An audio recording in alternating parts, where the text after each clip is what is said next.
less than 1, it's defined to be a times x. What's the question?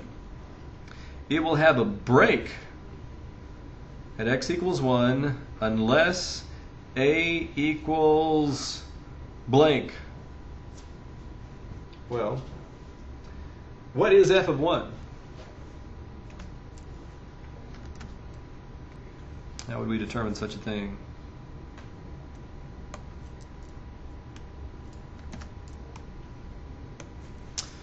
F of 1,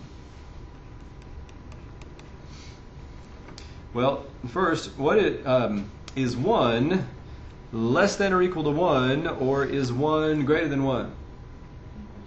It's equal to 1. It's less than or equal to 1. So the thing to do is take the 1 and put it here for x.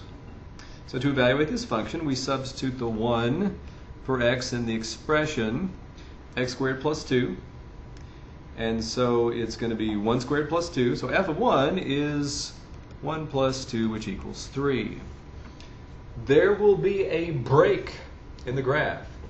Basically, if we're graphing it, x squared plus 2, you really don't have to know the shape of the graph, but you ought to know the shape of y equals x squared, the parabola, and y equals x squared plus 2. When we look at section 2.7 in the transformations, we'll see that just takes the parabola with its center at the origin and shifts it up 2 units. So x squared plus 2 is going to go through the point 1, 3, 0, 2, negative 1, 3, and basically look like this.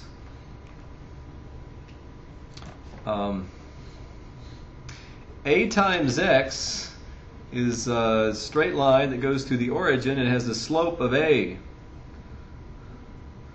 So, what would a have to be? So it's going to go through that point. Not a trivial question. It seems like it's one of those almost disturbing instructor-created questions, but it really isn't. Basically, we just need a times x to equal the same thing we get when we substitute 1 for x in the other expression. So we want a times 1 to equal 3. So a equals 3. That way when we graph this, f of x equals x squared plus 2 if x is less than or equal to 1, 3x if x is greater than 1. Think about what the line y equals 3x looks like. It goes through the origin, and it goes through the point 1, 3, like this, and then like this, except we don't want the piece of the graph where x is less than or equal to 1. We only want the piece of the graph where x is greater than 1. So we erase that portion of the graph, and we just have the piece where x is greater than 1. So when x equals 3, the graph looks like this. If x equals 2, the graph might look something like that. And there would be a break in the graph from there to there. Sometimes we call that a jump discontinuity, or there's an empty space there. But this graph is continuous. I can trace the whole thing even over the point 1, 3 without picking up the marker. That problem will not be on the test. It's not going to be on there. Evidently, I thought it was interesting when I ran across it, but I'm less convinced of its interestingness. Maybe a little bit too interesting, perhaps.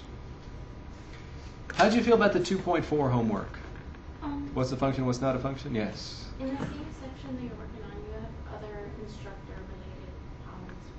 Would you mind? Should we look at those? Thanks. I'm content just to camp out at 2.6. If y'all are good with 2.4 and 2.5, I am content.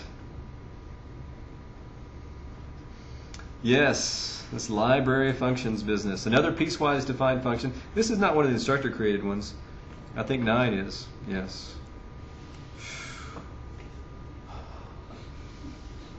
This one induces a lot of Ask My Instructor emails. There are a couple of versions of this that I've worked out.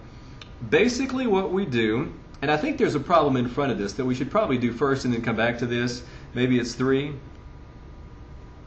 Not 3, maybe it's 4. It's 4. Let's do this one first because it's really the same principle that's involved in a little bit purer form. Write a linear function f that has the indicated values and sketch the graph.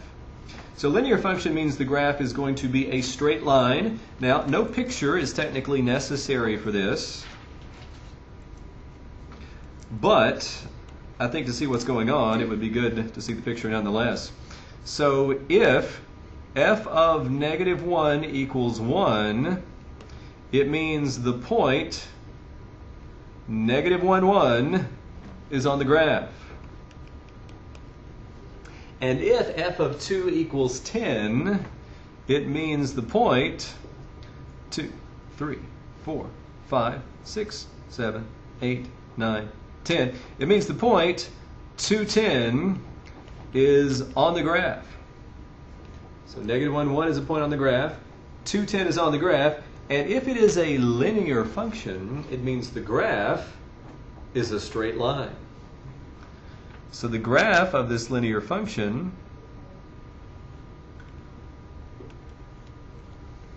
I don't know how straight a line that is, but it looks something like that. I'm going to try. Ooh, wow. There we go. Something like that. So a straight line going through those 2 points. To find a linear function that does that, basically we find the equation of this line in the form y equals mx plus b. We know how to do that. We find the slope. We use point slope form and we write an equation. We solve it for y and it puts it in slope intercept form.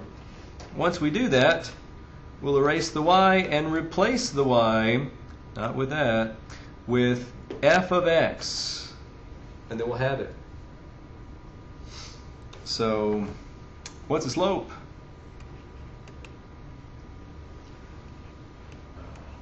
Nine up, 3 to the right. Is that how it goes? 9 up, 3 to the right. Rise over run. So for every 1 unit to the right, we go 3 units up. So the slope is 3. So y minus. We could use either one of these points. Which one do you like better, 210 or -1, 1? -1, 1 is okay. So y minus 1 equals 3 times x minus -1. That's the point slope form. And we want to put the final answer in slope intercept form. I say final answer, the answer that we get right before we write the final answer is what I mean. Y minus 1 equals 3. Oh, well, got to be careful with the signs. Let's go ahead and write x minus a -1 is x plus 1. And then y minus 1 equals 3x plus 3. So y equals 3x plus 4? Yes, nice. That's exactly what I was hoping the y-intercept would be, 0, 4. So that's the equation of the line. The function that has this as its graph is the function that you get by picking up the y and putting in f of x in its place. So f of x equals 3x plus 4. That's what we want there.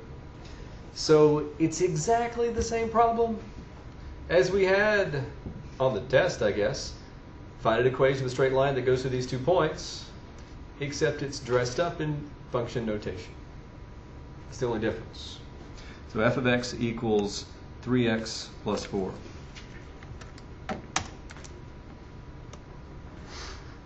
Oh, and the graph, I guess it was this one, wasn't it? Yeah. So maybe the graph was necessary. 9. So f of x equals one expression if x is less than negative 2 and f of x equals a possibly different expression, if f of x is greater than or equal to negative 2. So there's a red piece of the graph, and there's an orange piece of the graph. Which piece of the graph are we considering if x is less than negative 2? I don't know why I circled it in orange. Let's go with maybe a bright blue. If x is less than negative 2, or maybe I just won't circle it until you tell me the color. What color? Red. Red, yes. Red, that's where x is less than negative 2. Points on that graph have x coordinates less than negative 2. So we want the equation of the straight line of which that open ray extending up to the right like that is a piece. That open ray is a piece of this straight line. It's a piece of that straight line. And so we're not talking about the whole line, but there's an equation of that line. If we use the equation of that line, the mx plus b is going to go right there. So can we find 2 points on the line? Well, it looks like negative 2, 5, although technically not a point on the graph of this function, is a point on the straight line of which that open ray is a piece. It's the endpoint of that open ray. So negative 2, 5 right there. What's another point? Does it look like? I guess I could have zoomed in on it. That'd have been smart. Negative 3, 7. Negative 3, 7.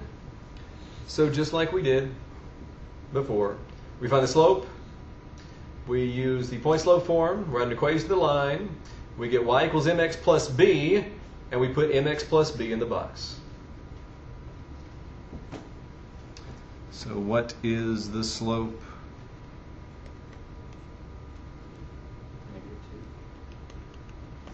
Looks like negative 2. So I guess I'll go with the negative 3, 7. Y minus 7 equals negative 2 times x minus negative 3.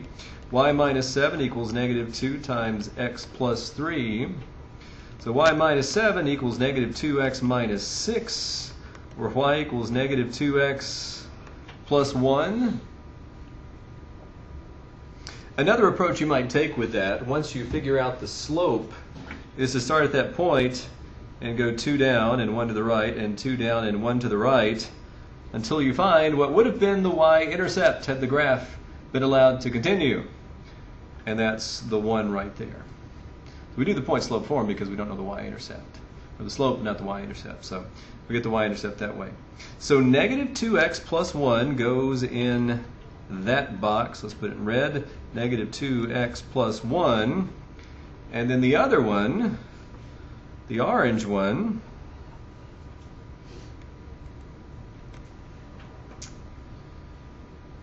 we need 2 points.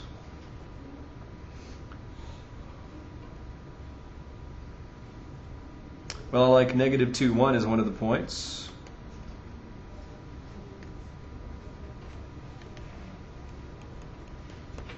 What's another point on the orange graph? Orange. Negative 1, 0. Right there. So it looks like from negative 2, 1 to negative 1, 0, we go 1 to the right and 1 down. Is that what's happening there? 1 to the right and 1 down would indicate what slope? Negative 1. Negative 1 divided by 1, negative 1. So for that one, m equals negative 1. And for this one, it kind of gives us the y-intercept if we look at the graph. What's the y-intercept? No, it's also negative 1, huh? b equals negative 1. So y equals negative x minus 1. That's what goes in the other box. Now, if we didn't want to make the observation about the y-intercept, we could have used point slope form again with either one of these points and the slope negative 1. But I noticed the slope's -1, so I figured why not use that. So y equals -2x plus 1. Not the y, just the -2x plus 1. And -x minus 1. And that should be what it's looking for there.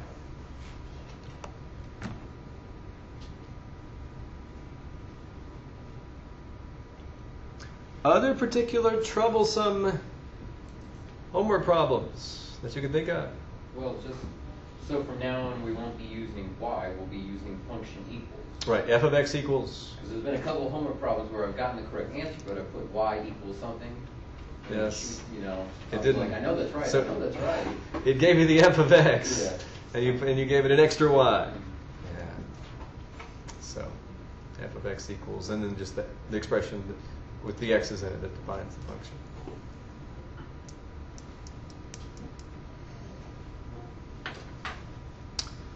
Let's see if it gives us, does it give a piecewise function and ask us to evaluate it and graph it?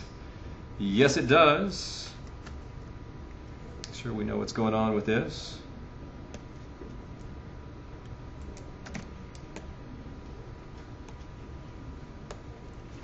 F of x equals x if x is greater than or equal to 6. F of x equals 6 if x is less than 6.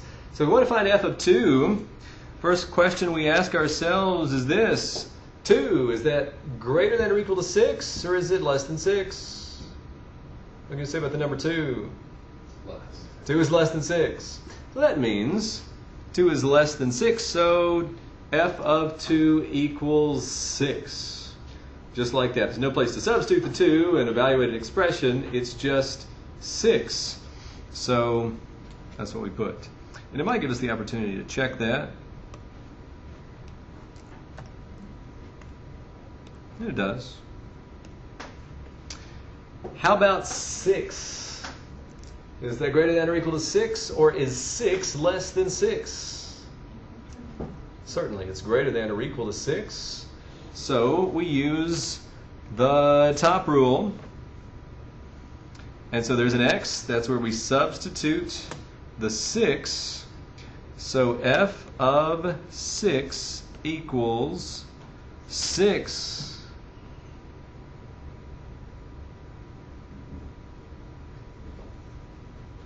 I can't say that I'm in love with the choice of numbers in this problem, but certainly doesn't seem to be all that difficult. A little bit more variety, I think, would have been good. 9. Is 9 greater than or equal to 6, or is it less than 6? Greater than or equal to 6. So once we establish what interval we'd find the 9 in, that tells us where to, or how to evaluate the function. If it had been less than 6, the answer would be 6. But it's greater than or equal to 6, so the answer is whatever's inside the parentheses. 9. So 9.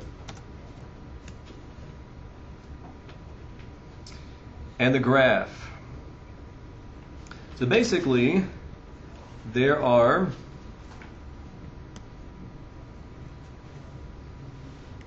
to a darker color here. There are two different intervals where we define this function. There's the interval of numbers that are greater than or equal to 6. Let's see if that's 3, and that's 1, and that's 2, and that's 4, and that's 5. So there's 6 right there, or somewhere close to it. Call that 6. To the right, to the left of 6. To the left of 6, it's always equal to 6. At 2, it's equal to 6. At 0, it's equal to 6. At 5, it's equal to 6. So the graph looks like this. It's constant on the interval from negative infinity up to 6. And then at 6, it's equal to y equals x, or it's defined by the expression x. So I might put an open circle there, except I don't think I need the open circle, because what is f of 6? It's 6, because 6 is greater than or equal to 6. So we fill in the circle. What's f of 7? 7, and f of 8 equals 8, and f of 9 equals 9, and f of 10 equals 10. So the rest of the graph looks like that. So horizontal line until we get to 6, and then up at an angle like that. Can you explain open circles? Yeah, absolutely. In a problem that's done in the videos, what happens is in the particular graph, there's a piece of a quadratic function, and it looks like that. F of x equals x squared if x is less than or equal to 1, and f of x equals 3 if x is between 1 and 4. So 2, 3, 4. At 4, it's equal to 3. At 3, it's equal to 3. At 2, it's equal to 3. At 1, it's equal to 1. So this portion of the graph comes across like this. Where does it go between there and 1? What is f of 1.1? Sorry, 1 point, okay. I meant to say 1.5 and then 1.1. First 1.5, what's f of 1.5? Well, is 1.5 less than or equal to 1, or is it between 1 and 4? Between 1 and 4. Between 1 and 4. So f of 1.5 is 3. So plot a point with an x coordinate of 1.5 and y coordinate of 3. How about f of 1.1? Still be 3. Still be 3. And how about f of 1.00001? Still 3. So basically, the graph goes all the way over to, what's f of 1? It's 1. So it goes all the way over to, but does not include the point 1, 3. I mean, the point 1.00001, comma 3 is on the graph, but 1, 3 is not. So the way to indicate that is that 1, 3 is a boundary point for that piece of the graph.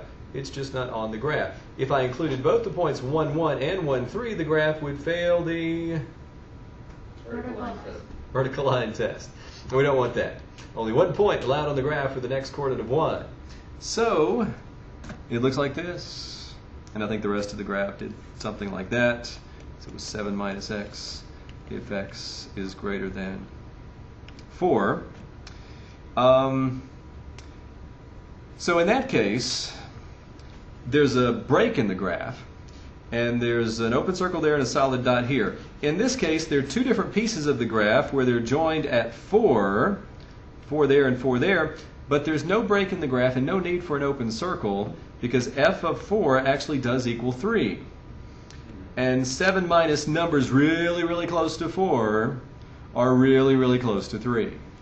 So the two pieces actually meet at the point for 3. Now, when we're drawing graphs on MyMathLab, is there a way to do the open circle? I don't think so. I don't think they have that functionality. I don't think they ask you to do that. That would be kind of on the slick side, I would think, if they do that. But I don't think they have that capability. So there's, if there had not been an or equal to bar there in front of the 6, if it had been f of x equals x if x is greater than 6, 6 if x is less than 6, it would have been this, and there would have been an open circle there because the function is undefined at 6. F of 6 is, we don't know. So there'd be an open circle. But since it is defined to be what it needs to be, 6 at 6, it's the solid dot. So you put that there, and it's this one instead.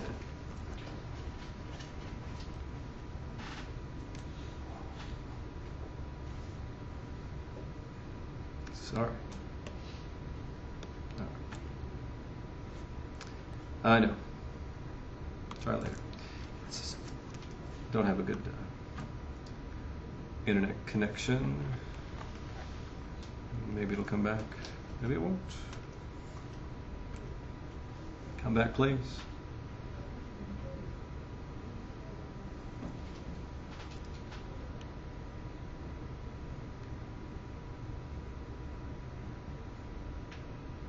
Okay.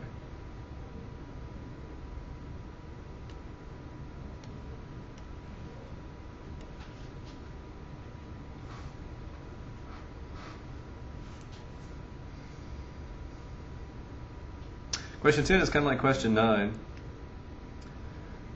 Anybody run into any snags in 2.5? I tried 2.5. Was it available? 2.4, I guess maybe not. Might not have.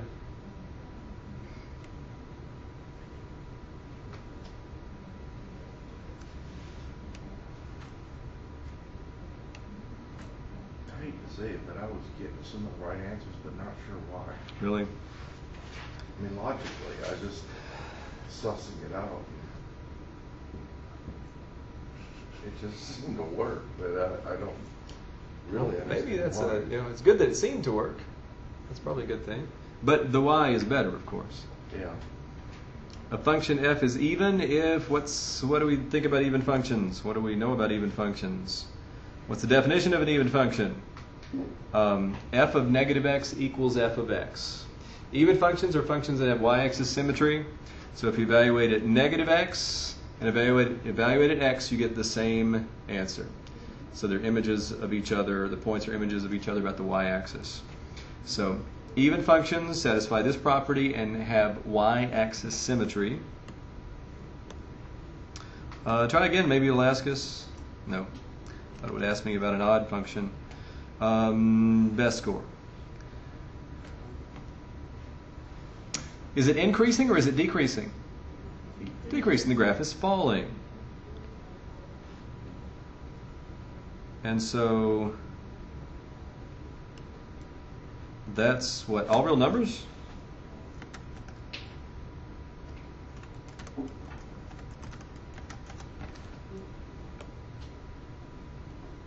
Where is it increasing?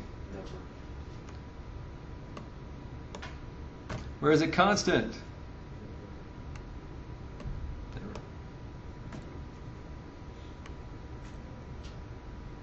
that like that checking for axis, y-axis, and origin symmetry? The symmetry. Even functions and odd functions really kind of should have that feel to them, because when you're trying to verify that a function is even, well, if you're trying to verify that an equation has y-axis symmetry, you substitute negative x for x. If you're trying to verify that a function is even, which would mean that it has y-axis symmetry, you evaluate the function at negative x and see if you get back what you started with. So it's a little bit different notation, but it's very similar in nature. And likewise, the odd functions and the origin symmetry. Substitute negative x for x and kind of hope to get the opposite thing so that you get the negative y as well.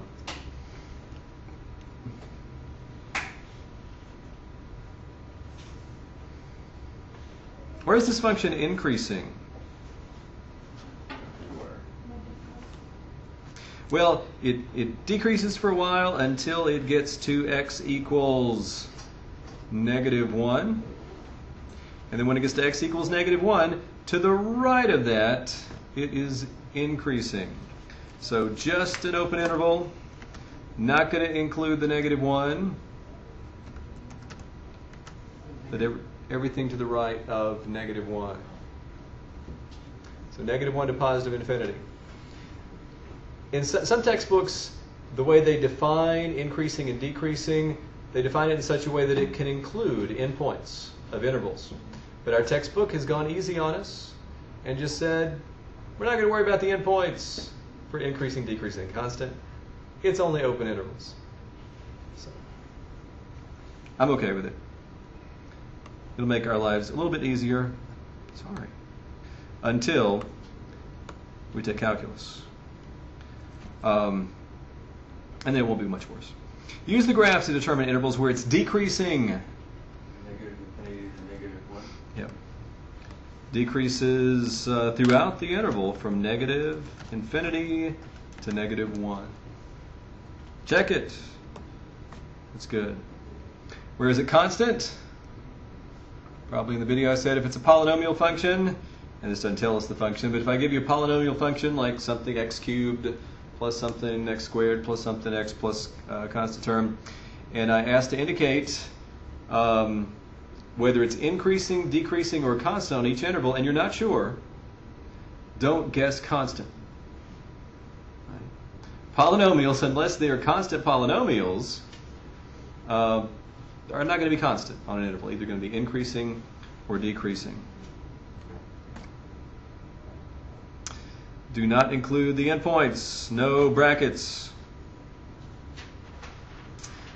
Where is it increasing? It starts increasing at 3 and increases the rest of the way.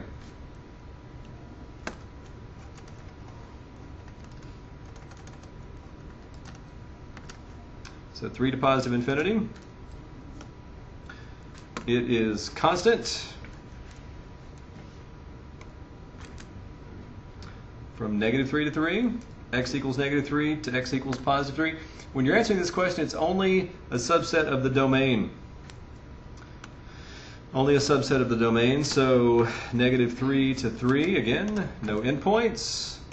And if you're wondering what's happening at -3, what's happening at 3, we just don't ask. We just don't ask. It's where it stops. Increasing or decreasing, starts doing something else. Decreasing from the far left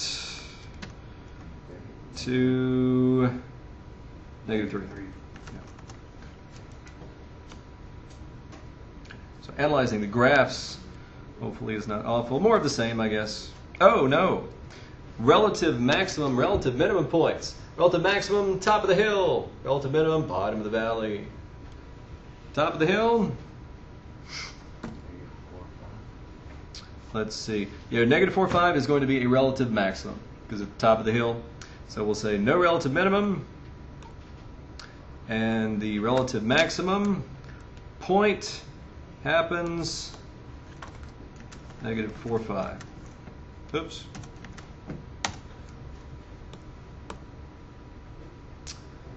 Turning points. The same. It's where the graph turns.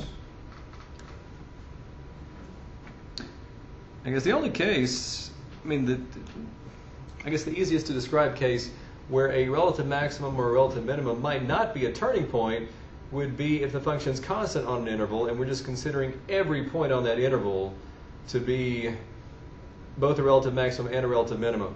It's kind of a weird, trivial type case, but technically they fit the definition if it's along a horizontal line segment. So the graph wouldn't really turn there, but technically all those points are relative minima and relative maxima. But this is not, it actually turns at the point -4, 5. Stops, increasing, starts, decreasing.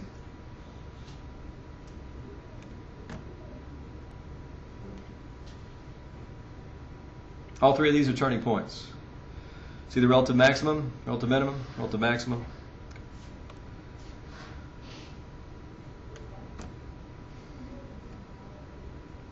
Were there any hard problems in section 2.5?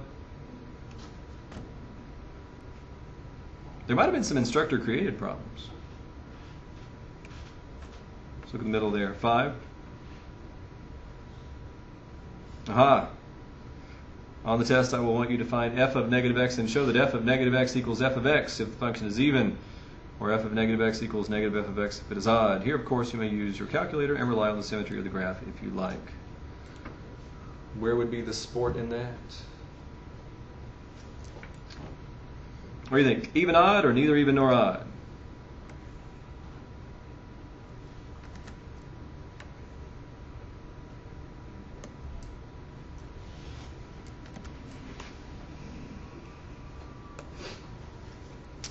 H of -x equals 9 times -x quantity cubed over 5 times -x squared plus 2. Odd.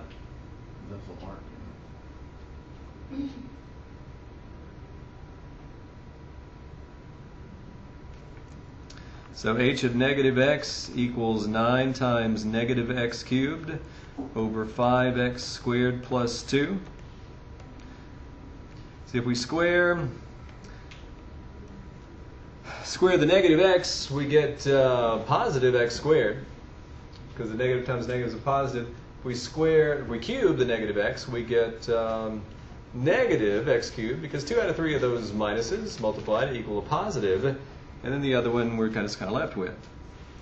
So h of negative x equals negative 9x cubed over 5x squared plus 2. Does that equal the original? It does not. We might try multiplying both the numerator and denominator by negative 1. That fixes the numerator and breaks the denominator, so that doesn't help. So this is not h of x. So h is not even, but I think it's odd.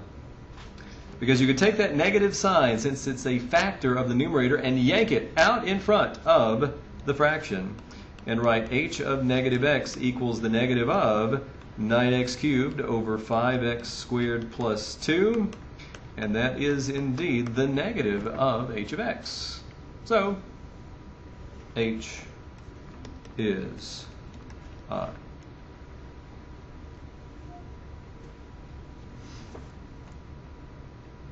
Now for polynomial functions, if you're looking for shortcuts, for polynomial functions, if you look at the numerator, if you have nothing but odd exponents, it's going to be an odd polynomial function. So the numerator is an odd polynomial function. If you have nothing but even exponents in constant terms officially count as x to the 0 power. So 0 is even. Nothing but even exponents in constant terms, it's an even function. So if we defined a function f of x equals 5x squared plus 2, that would be an even function. But an odd function divided by an even function is an odd function. So h ends up being odd. I don't know. That might be a shortcut that's not worth taking.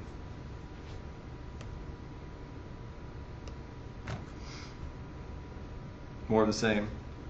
On the other hand, if you have a mixture of even and odd exponents, that tends to spoil the whole thing. X squared minus 4x, you've got an even exponent, you've got an odd exponent. It's a really good bet, unless we can factor out that x and divide it out or something, do something really clever with it. A really good bet. This is going to be neither even nor odd. So that's what I'm going to put. It would take us probably 5 minutes. We could show it's neither even nor odd. Again, a mixture of even and odd exponents, third power, second power, first power, neither even nor odd. Oh. It's an instructor-created problem. I should have known. I want to say substituting negative x for x is going to flip the sign on the first coefficient. And it's going to leave the sign alone on the second coefficient. It's going to flip the sign on the third coefficient. And of course, it's not going to do anything with the 7. So this is f of negative x. Is this exactly the same as the original function f of x? No. If we factor out a negative 1, basically factor out a negative 1, look inside the parentheses to the polynomial that has the opposites of all the signs of the original, that's not the same either. So this is neither even nor odd. So is it safe to say if you have all even exponents, it's even. If you have all odd exponents, it's odd. And then if you have a mixture, it's neither. For polynomials, that is absolutely true all the time. So long as you count constants, like 5 with no x, as an even exponent. It's a 0. Even exponent. X to the 0 power, yeah. That's absolutely true. So if you write f of, f of x equals 5x to the 6th plus 7x to the 4th minus 10x squared plus 11. That's an even function, but that's neither even nor odd. Okay. Yeah.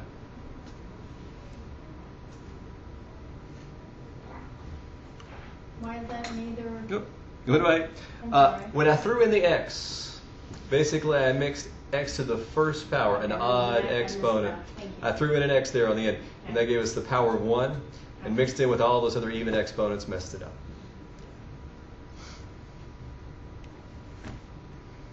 And nothing but odd exponents here. There's a 5th power, there's a 3rd power, there's a 1st power. Find and simplify an expression. Well, substituting negative x for x is going to flip all 3 sides. So this is going to be positive 5x to the 5th minus 8x to the 3rd plus 4x. This is not the original, but it is exactly the opposite of the original. And that's what you get when you substitute negative x. It's an odd function.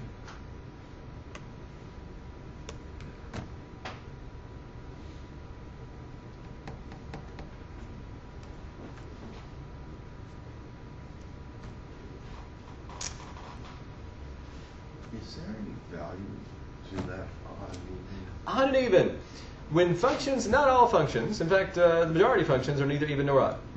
But when you run across a function that's either even or odd, because of the symmetry that it possesses, it can give you some really useful properties. We don't do any trigonometry in this class, so no one panic. But the 6 trig functions, sine, cosine, tangent, cotangent, secant, cosecant, all 6 fall into one of the 2 categories. Cosine and secant are even functions. The other 4 are odd functions.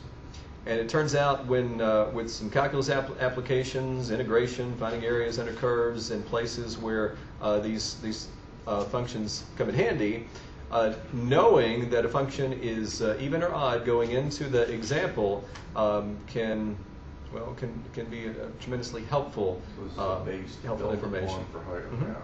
Okay. So that's an example. Some other functions one might run into or fall into one of the 2 categories. But whenever a function does fall into one of those categories, it's good to call attention to it. You get symmetry and other good properties.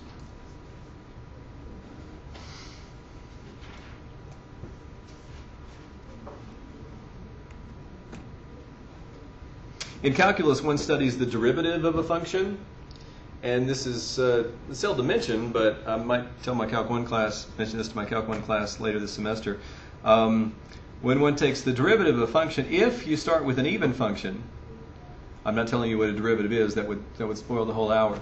But if you take the derivative of an even function, you always get an odd function. And if you take the derivative of an odd function, you always get an even function. And that means nothing, because I haven't told you what a derivative is, but it's interesting when you study such things. Average rate of change, there's a formula. I will put this particular formula. Most formulas I do not put on the test, but I'll put this particular formula on the test. I will also put the difference quotient formula on the test. So let's see. How does it go? A's and B's? A's and B's. So f of is f of A minus f of B? Or f of B minus f of A? B. F of B minus f of A over B minus A. That's the formula. In this case, A equals -8, B equals 5. So what we're having to evaluate here is f of 5 minus f of -8 over 5 minus -8. Basically, this is the slope of the straight line passing through these 2 points on the graph. Now, we don't know what the y-coordinates of the points are until we evaluate the function. So over here, I guess it's g. I'm going to find g of 5. What's g of 5?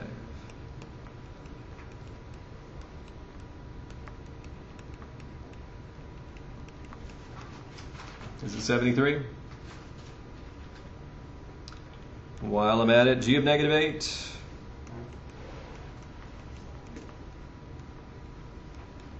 Goodness. Is it 190? The first one is 3 times 5 squared. 75.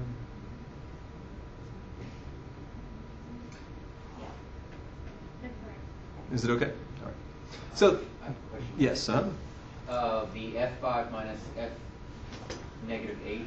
Why Uh-huh. isn't it G5 minus Oh. G of negative 8? Oh, it should be. I would just go in with the general formula for the function, which is usually given in terms of f.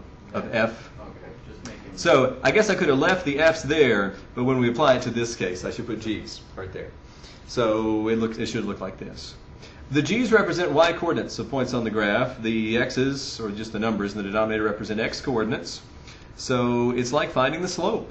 It's 190 minus 73 over 13. I think 5 plus 8 equals 13. So we're at the point 573, and we go 13 units to the right, and we get to a point with an x coordinate of 8, and then we go how many units up? From 73 to 190? 117. And so what's the slope? It gives you 9. It's 9. So for every 13 for these 13 units we go across, we go a total of 117 units up. Now along here we're probably working our way up a curve. So for a while we might not go up at all, then we go up really fast. But on average, from this point to this point, for each 1 unit we go to the right, we go 9 units up. That's all this is saying. The average rate of change of this function on this interval is 9, or 9 up for each 1 unit across. So that's what it's looking for there.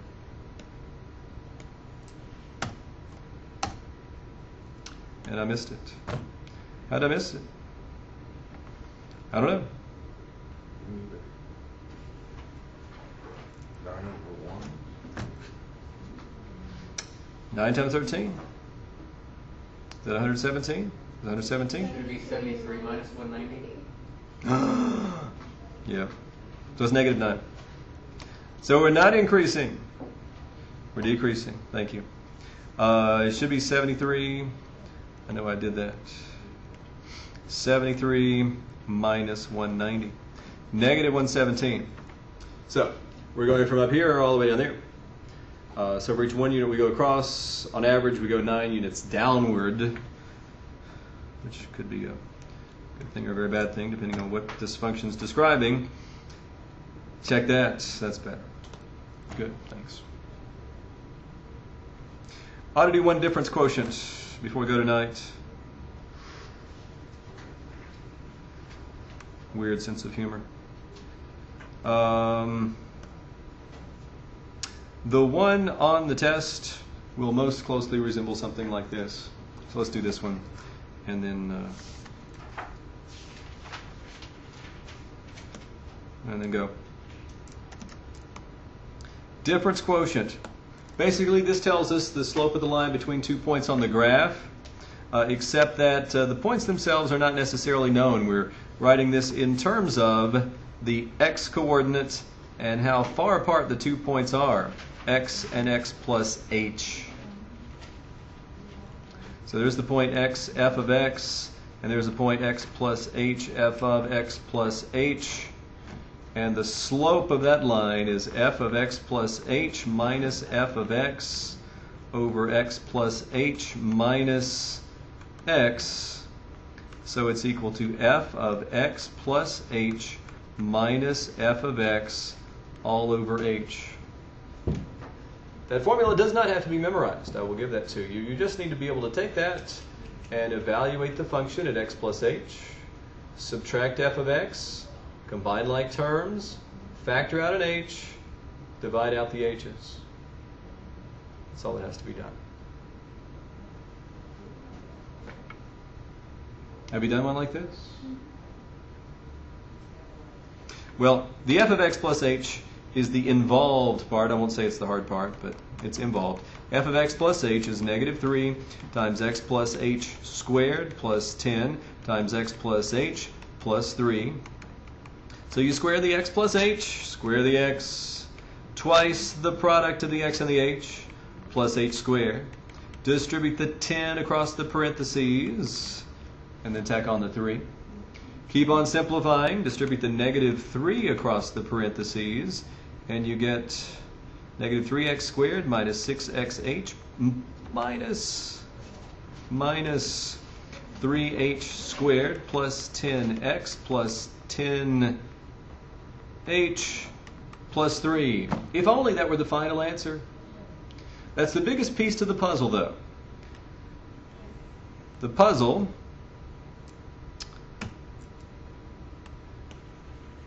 involves this. It also involves the f of x and the h, though. So f of x plus h minus f of x all over h equals this. Got a good mind to copy it and paste it.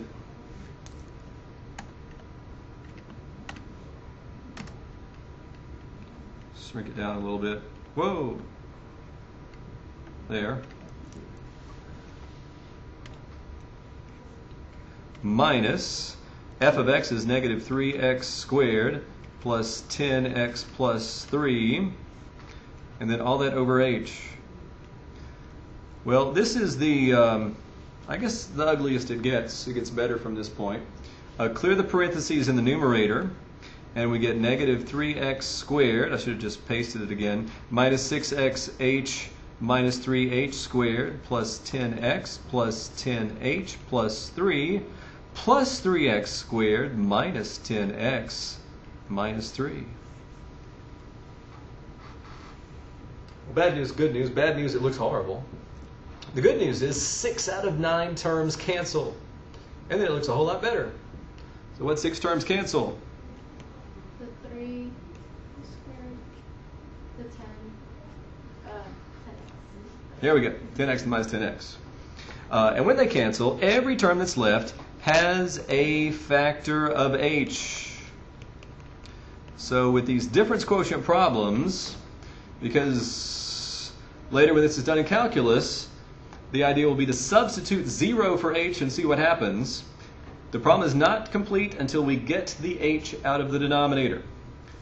But that's easy enough to do, because we can factor an h out of the numerator, h times negative 6x minus 3h plus 10 all over h, and then we divide out the h's to get negative 6x minus 3h plus 10. That expression is the final answer.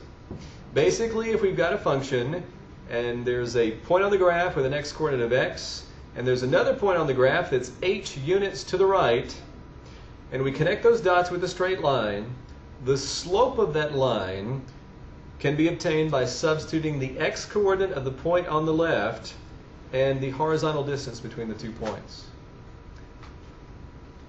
I wish I could tell you more about why we would need to do such a thing. But that's exactly what's happening, if not the why. Negative 6x minus 3h plus 10. Make sure I got it right. Was it 3h or 6h?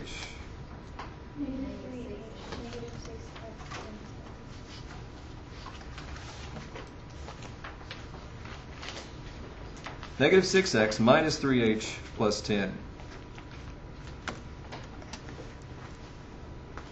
Wow, it has been such a long day. Negative 6x minus 3h minus 10.